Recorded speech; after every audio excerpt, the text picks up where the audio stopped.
자, 이번에는 그 서술 문제 사례 좀 보도록 하겠습니다. 자, 문제를 보시면 제가 좀 자주 쓰는 그 방법인데 학원에 보면 이 갑질해 가지고요. A4지가 아니고 A3지 답안지가 있어요. 그래서 이렇게 A4 답안지는 이런 식으로 되어 있고, 이게 칸이 22칸에 1cm로 되어 있잖아요. 이거를 A4에 넣은 거죠. 그렇게 되면 사실은 글자가 좀 작아져요. 이거를 참조를 하셔야 돼요. 근데 그런 단점이 하나 있고, 나머지는 장점이 더 많아요. 그러니까 한 페이지 안에서 답을 다 보기 때문에 답의 기승전결, 논리 흐름이 다 보여요. 그렇기 때문에 그 부분에서 하시고, 또 두 번째는 이게 정렬되어 있으면 이걸 들고 외우기가 좋습니다. 그래서 저는 이 방법을 많이 추천드리고, 실제로 저도 그렇게 해서 합격을 했고, 또 굉장히 좀 효과적으로 하시면 맞기 때문에 이 서술 문제에 있어서 이렇게 이제 우리가 A3 답지를 활용해 보자, 이렇게 좀 제가 추천을 드리고 있습니다. 그래서 이제 이렇게 문제를 쓰시고 답을 이렇게 쓰신 내용인데, 오늘 특별히 A3 답안지에다가 제가 실제적으로 답을 만드는 것을 시연을 좀 해볼게요. 사실은 이게 제가 학원에 있으면서 잘 안 하는 방법이긴 한데, 정말 안 되시면 불러서 이제 요걸 한 번씩은 가끔씩은 보여드립니다. 제가 뭐 재주가 별로 없는데 그렇게 뭐 자랑할 건 아니지만, 그래서 이제 그거를 보여드리면 좀 느끼시는 바가 있는 것 같아요. 그래서 제가 이제 우리가 말하는 리듬, 대소, 그다음에 가로, 세로 요소, 이런 것들이 좀 있어요. 이런 것들이 있어야 답안지가 좀 이뻐 보이거든요. 균형감이 있고, 이런 것들을 제가 시연을 보여드릴 테니까 사례로서 보여드리면, 실제적으로 다 합격하신 분인데 아쉬운 부분에 대해서는 제가 설명을 안 드릴 수는 없죠. 그래서 이제 개요 같은 부분에서 이렇게 기초치마의 종류와 부등치마 원인 및 대책의 서식이요. 자, 여기 보시면 물어봤던 게 뭐예요? 기초치마라는 대전제에서 종류, 부등치마의 원인, 대책, 이렇게 세 개를 물었어요. 그럼 이 세 개가 이 안에 들어와 있을 거예요. 자, 봅시다. 종류 있을까요? 예, 종류 있죠. 그 다음에 원인 있죠. 그 다음에 대책이 있죠. 자, 재밌는 사실이 뭘까요? 이게 종류, 원인, 대책. 이 앞에 저는 뭐가 있어요? 예, 이제 보셨죠? 물어본 것이 다 나중에 몰라요. 대제목으로 넘어가요. 대제목이 아니고 중제목이나 소제목으로 넘어가면 찾지를 못하는 분도 있어요. 그렇기 때문에 항상 물어본 것이 무엇이고 그것이 다 대제목으로 한다, 이렇게 보시게요. 그래서 저는 보통 이렇게 설명하는데 A, B, 1, 2, 3 이렇게 이야기하거든요.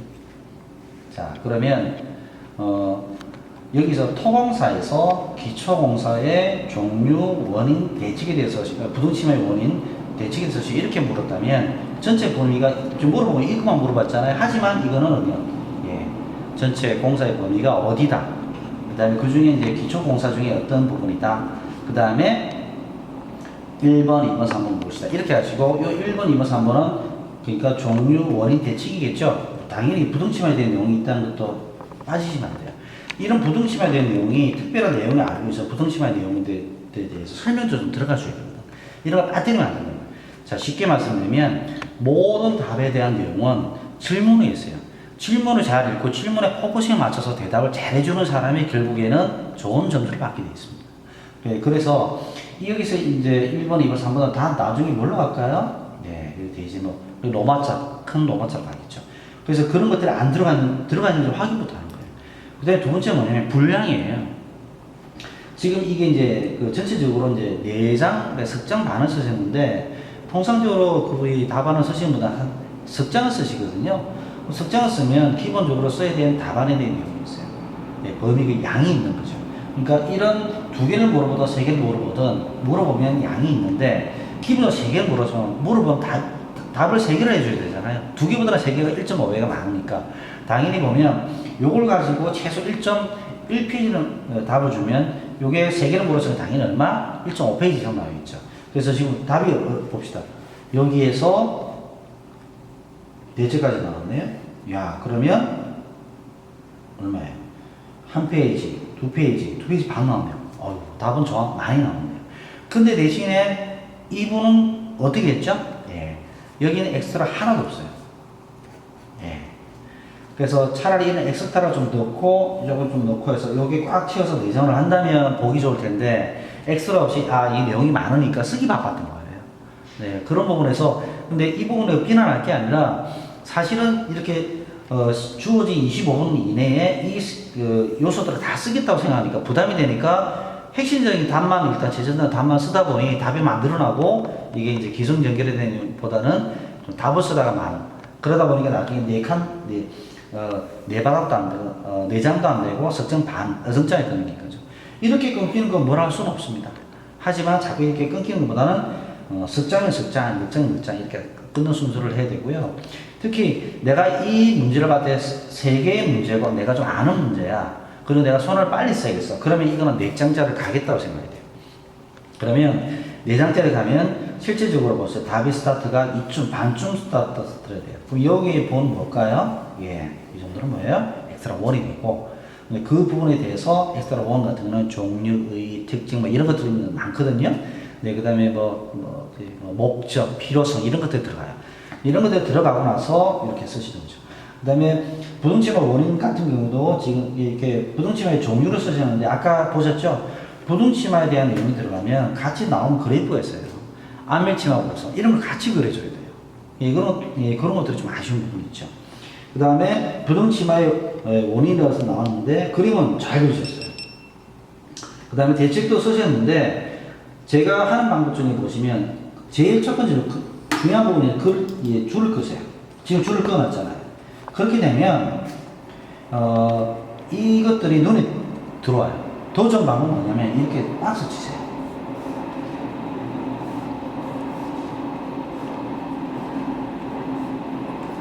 보이세요? 그러면 이 박스만 치게 되면 이미 이게 약간의 전체적으로 봤을 때 글만 들어가 있는 내용이 아니니까 표도 들어가 있던 내용으로 좀 이렇게 좀 커버가 될 수 있어요. 그리고 여기 연관성이 있다면 이렇게 선을 떠줘도 돼요. 자, 보세요. 아까보다 훨씬 낫죠? 네, 그런 식으로 자기가 커버를 해야 돼요. 그래서 시간이 한 30초, 한 10초 남았으면 뭐 이런 것들을 계속해서 전체적으로 빠진 부분이 없는지도 보겠지만 전체적으로 답안의 구성이 있어서 좀 보기 좋고 그런 부각될 내용들을 볼 수 있도록 박스를 쳐서 전체적으로 글자만 많은 부분들을 커버를 이렇게 해줘야 되겠죠. 네, 그런 식으로 하는 것도 좀 보셔야 될 것 같고요. 그 다음에 이거는 또 답을 이렇게 쓰셔가지고 좀 고쳐 보신 거예요. 지금 굉장하게 지금 이 답을 이렇게 업데이트 한 거예요. 그죠? 지금 이 답을 이렇게 업데이트 했다 이러고 보시면 되겠어요. 보시니까 지금 종이를 오래 붙여 하시고 안밀치마 우선 넣었죠. 예. 하시고 그 다음에 이런 것도 그림들을 좀 구석구석 넣으신 거예요. 이런 식으로 해놓아서 내가 답을 썼어요. 그건 처음에는 사실 답이 석장 반짜리다가 내용도 잘 안 맞고 엑스트라도 없고 뭐 이런 식으로 되지만 실제로 답을 내가 업데이트를 해서 이렇게 해놓으면 이걸 가지고 외우시는 거예요. 왜? 이게 100점짜리 답은 아니지만 내가 만들 수 있는 합격자의 답이기 때문에 이 합격자의 답을 한 190점 정도의 답의 기준을 맞춰서 외우시면 돼요. 그래서 자주 자다 보면 이것도 사실은 좀 과하네 이러면 좀 빼고 뭐 이런 식으로 하거든요. 그러다 보면 자기가 시간에 쓸 수 있는 내용에서 4페이지 또는 3페이지를 쓰겠다는 그 시간 내에 들어올 수 있어요. 통상적으로 25분이긴 하지만 23분, 24분 안에 들어와야 돼요. 예, 그렇기 때문에 그 연습을 계속 하셔야 되고 항상 쓰고 나서 저는 이렇게 말씀드리는데 여기서 시간을 공부할 시간 그럼 이걸 할 때 예를 들어서 45분이 걸렸으면 45분 쓰면 돼요. 참고로 말씀드리면 45분 쓰는데 이게 색장이든 넣자 45분을 쓰면 사실 이걸 암기를 해도 다 못 쓴다고 생각하셔야 돼요. 25분까지 들어오기 힘들거든요. 그러면 얼마까지요? 40분 안에 들어오셔야 돼요. 40분 안에 들어오면 25분에는 어쨌든 시험 현장에서 맞출 수 있는 그 양이 되거든요. 그럼 그거 어떻게 알아요? 그건 제가 많이 해봐서 아는 거예요. 네. 그래서 보통은 한 40분 범위 내에 쓸 수 있는 답을 쓰되 그 답의 내용들이 좀 정결하고 무엇보다 주어진 실문에 답을 할 수 있는 좋은 내용이겠지. 네, 그걸 보셔야 되고요. 이 소장님은 사실은 다른 것보다도 이렇게 날짜를 썼어요. 시간수. 이런 것들이 중요해요. 내가 언제 해서 시험 쳐보니까 이게 1시간 걸렸다. 사실은 아까 서두에 말씀드렸잖아요. 30분 이내에 들어야 한다고 하지만 처음에 쳤을 때는 대부분 45번에서 1시간 정도 한 문제를 그렇게 칩니다. 예. 그래서 나는 그 기술자 시험하고 뭐 인연이 없는가 봐 하면 아무 도통 재주가 없네. 대부분 처음에 그래요. 심지어는 1시간 반 동안 한 문제가 붙여요. 근데 그게 계속 가면 안 되겠죠. 계속 시간을 줄이려고 노력을 하시고 어떻게 하면 내가 줄일 수 있을까? 그러면 좋은 문제를 가지고 이런 식으로 정리를 해서 비록 그게 1시간 걸리든 45분 걸리든 그걸 자꾸 암기를 하시고 기억을 하셨다가 다음에 그 문제 또는 그 유사한 문제가 나오면 시간이 확 줄어들습니다. 예, 특히 공부를 좀 많이 하시다가 거의 암기가 되어 있다시피 하시면 심지어는 어떤 분은 20분 만에 답을 주시는 분이 있습니다. 그렇기 때문에 그런 부분을 가지고 고민하지 마시고 처음에는 누구든지 간에 그 시간에 답을 쓰는 것은 불가능해요. 그렇기 때문에 철저하게 자기 시간을 써가면서 공부를 하셔야 된다 이런 말씀이시고요. 여기서도 보시면 이런 부분들 같은 경우에도 계속 나중에 글자만 가거든요. 자, 여기서 비교를 하면 이렇게 있어요. 결론 이렇게 쓰시고요. 결론 이렇게 쓰세요. 어느 결론이 좋을까요? 네, 당연히 이 결론이 좋습니다. 제가 여러 수업에서 말씀드렸지만 결론을 소홀하게 쓰시면 안 됩니다. 예, 그래서 이런 식으로 답을 쓰시면 훨씬 좋겠죠. 사실 같은 분이 답을 쓰신 분이긴 하지만 앞으로 이렇게 조금 많이 쓰실 필요는 없는데 이렇게 쓰시는 것은 그냥 전략이 좀 없는 거다 이렇게 생각하셔야 돼요. 그래서 이런 전략을 좀 가져라. 왜? 결론은 채점자가 채점하기 마지막에 보는 부분이기 때문에 그런 부분 좀 신경 쓰셔야겠고 결론 항상 준비를 하시면 돼요. 어떤 쪽으로 잘하자. 어떻게 공포문안 이런 식으로 시경안무 이런 식으로 답을 쓰시면 괜찮아요. 자, 그 다음에 이것도 볼게요. 네, 이번 경우는 사실 이 소장님 답을 좀 독특하게 쓰시는 소장인데 아까 말씀드린 것처럼 이게 결론 부분에 대한 내용이에요. 결론 부분은 이렇게 좀 많이 쓰시는 것도 사실 바람직하지 않습니다. 그렇기 때문에 요 정도 하나 쓰고 요 정도 범위 내에서 끝이 나는 게 제일 좋아요. 네, 바로 보이시죠? 어느 정도 범위. 그리고 이것도 이렇게 하지 마시고 똑같이 만드세요. 예, 똑같이 만들어서 이렇게 하셔서 딱 쓰시면 딱 좋죠. 그러니까 너무 과한 것도 좀 이렇게 좀 과유불급이다 이렇게 말씀드리고 이분은 이렇게 또 업데이트 하셨어요. 예, 결론을 다 끄시고 좀 수정을 하시고요. 이런 식으로 공부를 하시면 재밌어요. 예, 업데이트를. 그러니까 공부를 하면서 계속 억지로 하지 말고 이런 것들을 만들어서 내가 하나하나의 나에 대한 공부에 대한 체계와 어떤 공부의 자료들을 막 남겨놓고 계속 취미생활을 하듯이 계속 보시는 거예요. 심지어 이거 스캔해가지고 쭉 자기 휴대폰에 넣어놓고 하나씩 시간 날 때마다 보시면 그게 공부되는 거죠. 그러니까 이렇게 책상에 앉아면 공부되는 게 아니라 이런 걸 한번 만들어 놓고 공부를 하시면 휴대폰 가지고도 얼마나 충분히 공부할 수 있습니다. 그러니까 자기 공부를 공부거리를 계속 만드세요. 이분 굉장히 그런 건 잘하셨고, 자, 이분 답은 한번 보세요. 이분 답은 사실은 굉장히 좋은 답입니다. 점수가 많이 나오는 답이죠. 근데 여기서 오늘 이 페이지에서 말씀드리는 뭐냐면 답의 리듬감이에요. 리듬감. 답이 보면 전체적으로 보면 이런 것들을 제가 가로 요소라고 얘기합니다. 예. 가로로 쭉 가고 있죠? 예. 그 다음에 지금 좀 약하긴 하지만 이런 것도 세로 요소라고 보겠습니다. 예, 지금 이런 것들은 가로 요소로 보는 거거든요. 표도 조금 있고 그림도 잘 그리지만 그래서 표를 이렇게 두 번 똑같은 패턴 하는 것은 바람직하지는 않아요. 하지만 이분은 워낙 글씨를 잘 쓰시고 하시는데 재밌는 것이 정의를 쓰시고 1번이면 끝나는 게 아니라 2번에 균열 분류를 와서 실제 요거를 약간의 엑스트라에 대한 내용인데 이 엑스트라를 다시 1, 엑스트라 다시 2가 되겠죠. 이렇게 두 개를 개요 안에 정의와 엑스트라를 하나 더 넣은 거예요. 재밌죠? 이렇게 하시면 답이 굉장히 체계적으로 보이고 약간 논문을 일단 느끼는 그런 좋은 재미가 있어요. 그렇게 하고 글씨를 많이 쓰지 않기 때문에 손도 들어가고 그 다음에 요거는 이제 가로로 써서 이렇게 해서 경화 과정과 구분 경화 이후에 균열 발생시키는 부분이 굉장히 좋은 내용이에요. 그 다음에 발생 원인, 미응이나 소침하다. 그거 기억하시죠? 그런 것도 쓰시고 그 다음에 단기를 주의사항 체크해서 제, 배, 시 쓰시는 거예요. 네, 그 다음에 복잡하게 의학균열 방지에서 자기만의 굉장히 그 독특한 답을 쓰셨어요. 그래서 이 메커니즘에 대해서 답을 쓰시고 정리하셨죠. 이 그래프도. 근데 재밌는 게 그래프를 이렇게 넣으셨어요. 저는 아까 이렇게 답을 오바를 해서 하신 그래프하고 봤을 때 좀 다른 느낌이에요.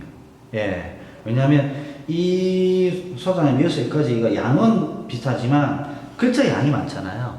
근데 이분은 글자 양이 그렇게 많지 않지만 그래프가 같거든요. 그러니까 예를 들어서 아마 이 부분이 이렇게 생각하셨던 것 같아요. 엑스트라 들어갈 부분인데 아쉬우니까 아유 갑자기 결론 넘어가 버렸네. 좀 아쉬우니까 이런 식으로 표현할 수도 있어요. 이게 안 된다는 뜻은 아니에요. 그래서 항상 결론에 다다를까지 아쉬운 부분이니까 하시면 어떤 형식이든 간에 답을 표현하는 방법으로 넣는 것도 참 지혜로운 방법이다. 굉장히 재밌는 방법이라서 제가 선택을 해서 한번 보여드리는 겁니다. 그 다음에 이거는 제가 눈에 좀 보여드리는데 이 소장은 실질적으로 이 소장님 글씨를 굉장히 열심히 썼을 때 답안이에요. 무슨 말이냐, 이 소장님 글씨를 좀 이렇게 잘 못 쓰시는 분이에요. 죄송합니다. 네, 악필에 가깝습니다. 네, 근데 이 소장님은 비교적 굉장히 빨리 알겠었어요.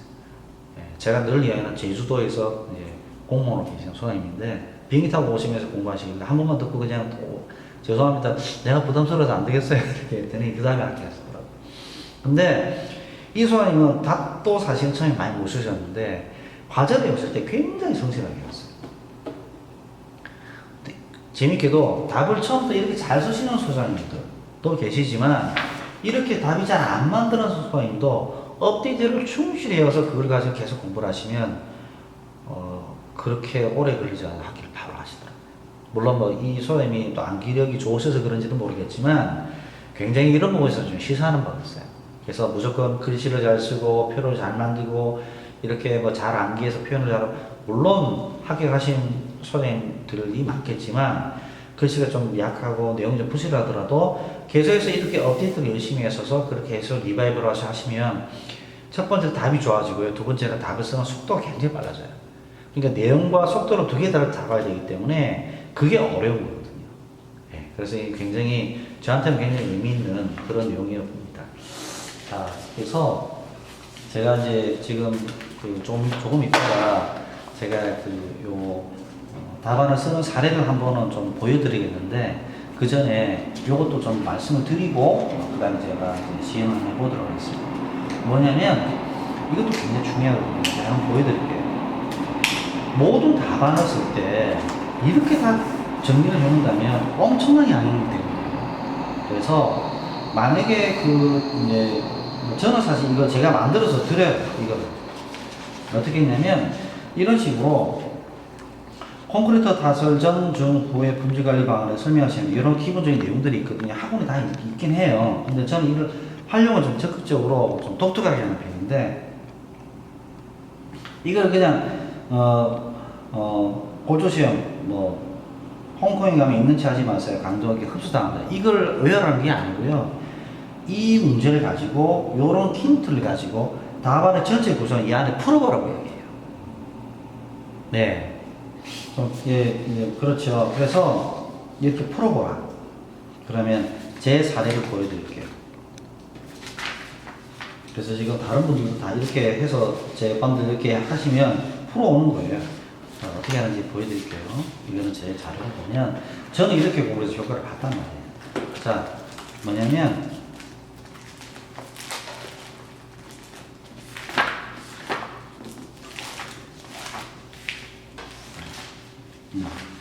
이런 식으로 그냥 균열의 종류, 발생 원인, 방지 대책, 그래서 미경이는 어떻고 발생 원인 이걸 외우는 것이 중요한 게 아니고 이거는 계속 하다 보면 장반수에서 외워지게 되고 장반수를 못 외우면 10개라면 반밖에 못 써요. 그러면 일단 외운다는 전제하에서는 더 중요한 게 무엇일까? 그러면 답안의 포맷을 만들고 그 시간 내에 원하는 답안을 쓸 수 있는, 구성할 수 있는 연습이 되어 있어야 돼요. 그렇게 지금 이렇게 열심히 답안을 써서 하는 것도 좋아요. 그럼 굉장히 팔 아프겠죠. 모든 문제 이렇게 해서 쓰기가 힘들거든요. 그러면 일부 문제 같은 경우에는 이렇게 해놓고 나서 이걸 암기되거나 공부된 상태에서 이걸 풀어버리면 훨씬 좋은 답이 빨리 만들어져요. 그래서 이게 두 개를 다 병행하라는 뜻은 아니에요. 저는 병행하면 얼마나 좋겠습니까만 그런 양이 많기 때문에 기본적인 내용은 이렇게 해서 풀어가는 연습을 좀 몇 개를 하고, 그 다음에 중요한 문제가 있다면 그것들은 직접 해보시라. 그럼 한 챕터에 문제가 여기가 뭐 작게는 10개, 많게는 20개 정도 되거든요. 그럼 10개가 이게 10개가 12개 챕터 되면 120문제 정도 되는 거예요. 그러면 그렇게 하다 보면 합격하시는 분도 있지만 그렇게 하셔도 합격이 안 되시는 분도 있지만, 중요한 것은 답안을 만들어서 보여지는 내용도 중요하지만 이 답안을 만들어낸 내재적인 내공 힘이 필요한데, 이런 것들은 내가 이 문제를 보고 어떻게 답을 쓰겠다고 구성을 하는 거예요. 구성. 그러다 보면 하다 보니까 아예 안 돼. 그래서 하다 보니까 JBC를 다 어떻게 쓰겠다, 좀 이런 것들 그 엑스트라에 어떻게 넣겠다, 이런 책이 어디 있구나 이런 거 찾았으면 이렇게 멤버 같은 거 쭉 쓰는 거예요.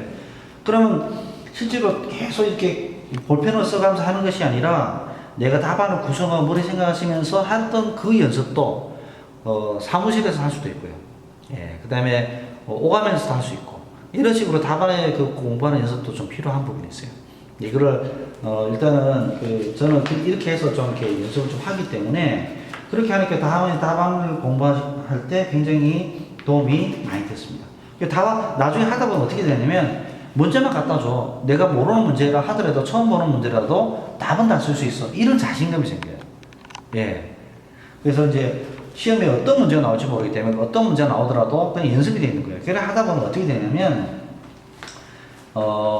나름 지금 이 패턴 문제로 되어 있잖아요. 이게 패턴 문제로 저는 정의를 하는데, 어떻게 되면 이렇게 하다 보면 스스로 문제가 각 챕터마다 패턴이 생겨요. 저는 패턴이 14개 생겼어요. 그러면 어떤 분이라도 이 패턴 가르쳐 주세요 하는데, 그거는 가르쳐 주는 게 스스로 만드는 거예요. 그래서 나는 요런 문제는 답을 쓸 때는 요렇게 쓰고 나중에 결론은 되는데 4페이지 쓸 거야, 3페이지 쓸 거야, 어떤 쓸 거야. 그래서 결론에는 이렇게 박스 쳐서 결론 내거나 아니면 뭐 이렇게 할 거예요. 요런 식으로 패턴이 생겨요. 그 패턴을 맞춰서 그냥 문제를 갖다 끼우면 거의 대부분 다 쓰게 돼 있어요. 그런 패턴을 빨리 스스로 익히고 찾아내야 돼요. 그래서 이렇게 해서 연습을 하시는 방법도 있지만 또 실제 요걸 갖다가 이렇게 하는 방법도 있다. 이게 병행해서 하시면 돼요. 요걸 문제를 모두 다 하고 나서 이렇게 하라.